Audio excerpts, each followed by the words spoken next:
আসসালামু আলাইকুম সবাইকে বিসিএস ফ্রন্টার্সের পক্ষ থেকে আজকের প্রথম আলোতে স্বাগতম। আজকে ৯ মার্চ ২০২৬ আমরা পড়ছি প্রথম আলো।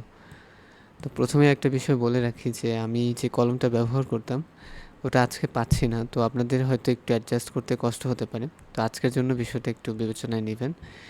এরপর দেখেন যে ইরানের যিনি সর্বোচ্চ নেতা আয়াতুল্লাহ আলী খামেনি তিনি মারা গিয়েছেন।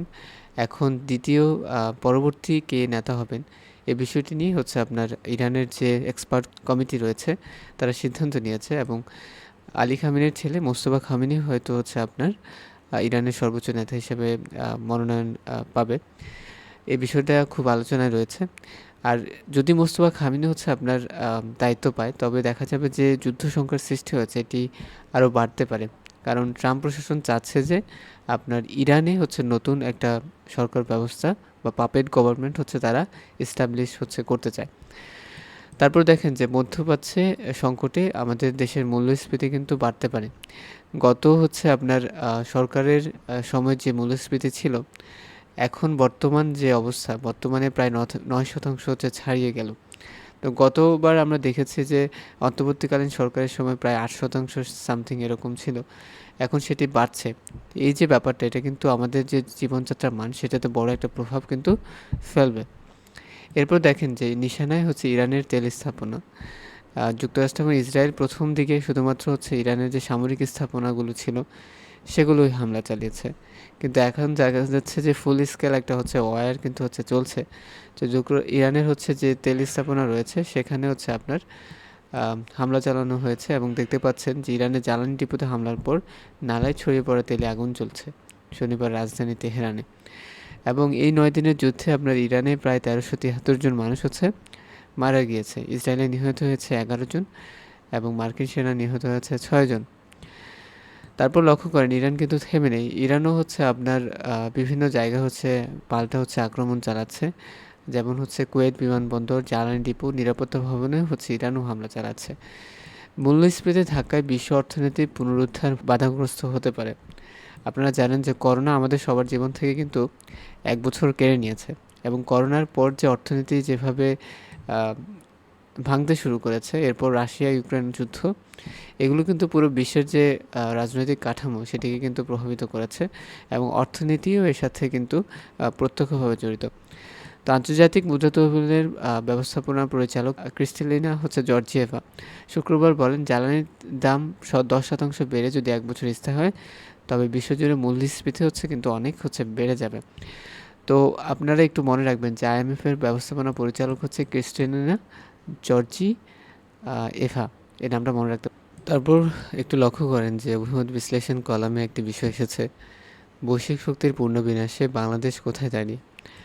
তো আপনারা জানেন যে মধ্যপ্রাচ্যে যে সংকট সৃষ্টি হয়েছে এর প্রভাব কিন্তু পুরো পৃথিবীতে পড়বে। তো তিনি বলছেন, জালালউদ্দিন মোহাম্মদ শিকদার বলছেন যে যুক্তরাষ্ট্র ইরান উত্তেজনা, ইউরোপের দ্বিধা এবং চীন যুক্তরাষ্ট্র প্রতিযোগিতা সব মিলিয়ে একটি নতুন হচ্ছে বৈশ্বিক মানচিত্র, শক্তির মানচিত্র তৈরি হচ্ছে, যেখানে দক্ষিণ এশিয়াও ক্রমে গুরুত্বপূর্ণ হয়ে উঠেছে। তো বাংলাদেশ হচ্ছে যুদ্ধের কেন্দ্র নয়, কিন্তু ঝুঁকির প্রান্তে আছে। তাই কৌশলগত সতর্কতা, নীতিগত স্পষ্টতা এবং অভ্যন্তরীণ স্থিতিশীলতাই হতে পারে আমাদের সবচেয়ে বড় প্রতিরক্ষা ব্যবস্থা। তো যে বিষয়টা আমরা বলতে চাই সেটা হচ্ছে, এই যে মধ্যপ্রাচ্যের যে দেশগুলো রয়েছে তারা কিন্তু আমাদের রপ্তানি বিভিন্ন অ্যাসপেক্টে আমাদের হচ্ছে গুরুত্বপূর্ণ অংশীদার। আমরা সৌদি আরব এবং হচ্ছে আরব আমিরাত থেকে আপনার তেল আমদানি করে থাকি, এবং আমরা যে পোশাক রপ্তানি করে থাকি, চা রপ্তানি করে থাকি, বিভিন্ন কৃষিজাত দ্রব্য রপ্তানি করে থাকি, এগুলো কিন্তু আপনার হচ্ছে মধ্যপ্রাচ্যে আমরা হচ্ছে রপ্তানি করে থাকি। তো হরমুজ বা স্ট্রেট অফ হরমুজ এই জায়গাতেই হচ্ছে জাহাজের মাধ্যমে কিন্তু এই পণ্যগুলো হচ্ছে চলাচল করে থাকে। এখন এই জায়গায় যদি হচ্ছে যুদ্ধ লেগে যায়, তবে এই যে জাহাজের এই যে রুটটা, এটি কিন্তু হচ্ছে আলটিমেটলি ক্ষতিগ্রস্ত হবে, এবং আমাদের যে জ্বালানি শিল্প বা আমাদের যে রপ্তানি শিল্প রয়েছে এগুলো হচ্ছে প্রত্যক্ষভাবে এর হচ্ছে বিফল হচ্ছে আপনার ভোগ করবে। তো এই বিষয়টি তিনি তুলে ধরেছে। তারপর একটু লক্ষ্য করেন যে আজকের মতামত অংশে একটা কলাম এসেছে যে ইরান যুদ্ধ ও ইসরায়েলের প্রমিস ল্যান্ড প্রকল্প, এম শাখাওয়াত হোসেন হচ্ছে লিখেছেন। তো এখানে আসলে তেমন কোনো ইম্পর্ট্যান্ট ইনফো আমি দেখতে পাইনি। তো এখানে আপনারা একটা বিষয় একটু জেনে রাখেন যে ইসরায়েল যে কান্ট্রি, এটাকে প্রথম আপনার হচ্ছে তুরস্ক হচ্ছে স্বীকৃতি দিয়েছিল।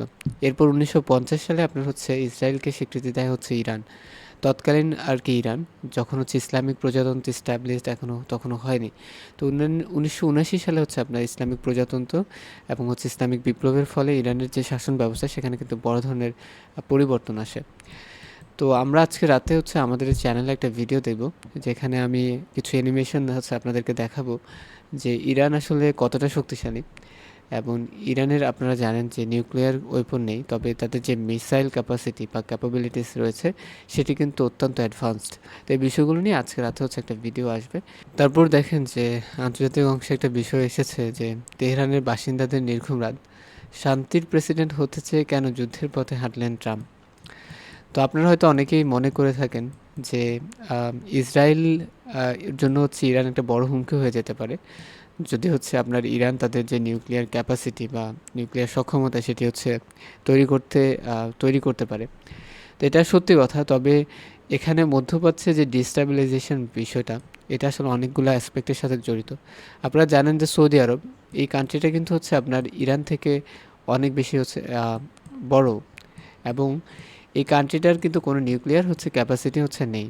তো এখন মধ্যপ্রাচ্যে যদি আপনার হচ্ছে ইরান নিউক্লিয়ার ফ্যাসিলিটিস ডেভেলপ করে ফেলতে পারে, তবে সৌদি আরবের যে অ্যাম্বিশন সেটাও কিন্তু হচ্ছে দাঁড়াবে। সৌদি আরব হচ্ছে নিজেরাও হচ্ছে চাইবে যে তাদের হচ্ছে যে পারমাণবিক সক্ষমতা তৈরি করতে। এই জন্য আমরা একটা রিপোর্ট দেখছিলাম যে সৌদি প্রিন্স হচ্ছে এবং হচ্ছে ইসরায়েলের প্রেসিডেন্ট ডোনাল্ড ট্রাম্পকে বলছিলেন যত তাড়াতাড়ি সম্ভব ইরানে কিন্তু হচ্ছে আপনার আক্রমণ করতে হবে, এবং এই বিষয়গুলো নিয়ে আজকে রাতে আমাদের চ্যানেলে ভিডিও আসবে। তারপর একটা বিষয় দেখেন যে ইরানের শাহেদ বনাম মার্কিন লুকাস কোন ড্রোন হচ্ছে কার্যকর। তো যুদ্ধটা আসলে অনেক স্ট্র্যাটেজিক্যালি আপনার লড়তে হয়, কারণ একটা দেশ তাদের যে রিসোর্স রয়েছে জনগণকে সুবিধা দেওয়ার পর হচ্ছে যুদ্ধের ব্যাপারে ভাবতে হয়। তো যুদ্ধে যদি কস্ট বেড়ে যায় তখন সেটা কিন্তু ডিরেক্টলি আপনার জনগণের জীবনমাত্রায় হচ্ছে একটা প্রভাব ফেলবে। তো এই জন্য যুদ্ধ লড়তে হবে স্ট্র্যাটেজিক্যালি। তো ইরান যেটা এই জায়গায় খুব বড় সাফল্য পেয়েছে সেটা হচ্ছে তাদের যে শাহেদ ড্রোন রয়েছে এটি খুব চিপলি হচ্ছে তারা প্রোডাকশন করতে পারে, এবং এই যে ড্রোনগুলো এগুলো হচ্ছে ইন্টারসেপশনের জন্য আপনার যে অ্যান্টি মিসাইলগুলো ব্যবহার করতে হয় সেগুলোর কস্ট কিন্তু অনেক বেশি। তো যুক্তরাষ্ট্র এখন হচ্ছে ইরান থেকে এই বিষয়টি আসলে শিক্ষা নিয়েছে। তারা নতুন করে তাদের হচ্ছে এই যে ইরানের সাথে যে যুদ্ধ সেটিকে কন্টিনিউ করতে, এবং তাদের যে অর্থনীতি সেখানেও যেন হচ্ছে আপনার সরাসরি বড় ধরনের কোনো প্রভাব না আসে, সেজন্য তারা নতুন একটা ড্রোন প্রযুক্তি হচ্ছে আপনার ইউক্রেন থেকে ধার নিয়েছে, এবং তারাও কিন্তু হচ্ছে ইরানের মতো হচ্ছে আপনার ড্রোন তৈরি করছে। এবং এই তাদের যে ড্রোন তার নাম হচ্ছে লুকাস। আপনারা এই দুইটা নামই মনে রাখবেন। তারপর অর্থ বাণিজ্য অংশটা একটু দেখেন যে যে অর্থনৈতিক অঞ্চলে আপনার চীনা বিনিয়োগ আসবে। এই জন্য হচ্ছে আপনার রিসেন্টলি হচ্ছে ফ্লারিশ গার্মেন্টস বাংলাদেশ কোম্পানির সাথে হংকং ভিত্তিক একটা প্রতিষ্ঠান একটা চুক্তি করেছে, প্রায় 1,53,00,000 মার্কিন ডলার বিনিয়োগ করবে এবং 2,000 জনের কর্মসংস্থান হবে। এটা মনে রাখতে পারেন। আর করোনার পর সূচকের বড় পতন মধ্যপ্রাচ্য সংকটে। আমাদের ঢাকা স্টক এক্সচেঞ্জ আপনারা জানেন এটি 1900 কত সালে হচ্ছে প্রতিষ্ঠিত হয়, একটু কমেন্ট সেকশনে জানিয়ে দিন। তবে এই স্টক মার্কেটটা কখনোই ভালো অবস্থায় আমি দেখিনি। আমি অনেক দিন থেকে চিন্তা করছিলাম যে স্টকে হচ্ছে আপনার ইনভেস্ট করব, কিন্তু আলটিমেটলি খুবই বাজে অবস্থা। আমি প্রায় 2 বছর থেকে এই জিনিসটা অবজার্ভ করছি যে আমাদের যে স্টক মার্কেট রয়েছে এটি খুবই ভোলাটাইল, এবং খুব সহজে এটাকে হচ্ছে আপনার ম্যানিপুলেট করা যায়। তো করোনার পর হচ্ছে মধ্যপ্রাচ্যে সংকটে এখন দেখা যাচ্ছে এই যে ব্যাপারটা এটা আরও খারাপ হচ্ছে। তো বিষয়টি এখানে উঠে এসেছে। তারপর একটা কলাম এসেছে যে তেল ও খাদ্যের দাম বাড়ছে, কি করবে বাংলাদেশ। তো বিষয়টা হচ্ছে মধ্যপ্রাচ্যে যে যুদ্ধ পরিস্থিতি তৈরি হয়েছে এর ফলে কিন্তু আপনার জ্বালানি তেলের দাম প্রায় 27% বৃদ্ধি পেয়েছে। আর প্রায় হচ্ছে প্রতি ব্যারেল তেলের দাম হচ্ছে $90 ছড়িয়েছে, এটি $150 হচ্ছে পৌঁছাতে পারে। তারপর লক্ষ্য করেন যে জাহাজ চলাচল বিমা ব্যয় বৃদ্ধি পেয়েছে। হরমুজ প্রণালীতে অস্থিরতার কারণে বিমা খরচ বেড়েছে এবং জাহাজ চলাচল বিঘ্নিত হচ্ছে। তারপর হচ্ছে আপনার আমদানি রপ্তানি ব্যয় বৃদ্ধি পাবে স্বাভাবিক। রেমিটেন্স এবং বিনিয়োগ হচ্ছে নেতিবাচক প্রভাব আমাদের শ্রমিকদের জন্য। আপনার মধ্যপ্রাচ্য কিন্তু একটা বড় হচ্ছে জায়গা, তো তাদের জীবনযাত্রার মানে কিন্তু একটা সরাসরি প্রভাব কিন্তু পড়বে। ইতিমধ্যে সৌদি আরবে একজন বাংলাদেশি কিন্তু আপনার নিহত হয়েছে গতকালকে দেখলাম। তো কৃষ্ণ সাধন ও কৌশলগত ব্যবস্থাপনা, এখন বাংলাদেশ আলটিমেটলি কী করতে পারে। প্রথমত আমাদের সরকার একটা আমি কিছু পরামর্শ আপনাদেরকে দেই। এই বিষয়টা আপনারা যখন লিখবেন, সরকার হচ্ছে কী পদক্ষেপ নিচ্ছে এটা একটু ভালোভাবে লক্ষ্য করবেন। সরকারের হচ্ছে সাশ্রয়ী নীতির দিকে হচ্ছে আপনার ঝুঁকছে। দ্বিতীয়ত বিশ্লেষকরা বলছেন যে আমাদেরকে জ্বালানি তেলের একটা বিকল্প কিন্তু খুঁজতে হবে। যদিও হচ্ছে আপনার রিসেন্টলি আবার হচ্ছে বলছে যে রাশিয়া থেকে আপনার ইন্ডিয়াকে হচ্ছে তেল কেনার অনুমতি দিচ্ছে যুক্তরাষ্ট্র। তো আমাদের সেই সক্ষমতা আছে কিনা বা সেই পররাষ্ট্রনীতি আমরা খাটাতে পারি কিনা যে রাশিয়ার সাথে আমরাও তেল বাণিজ্যের জন্য হচ্ছে আপনার চেষ্টা করতে পারি।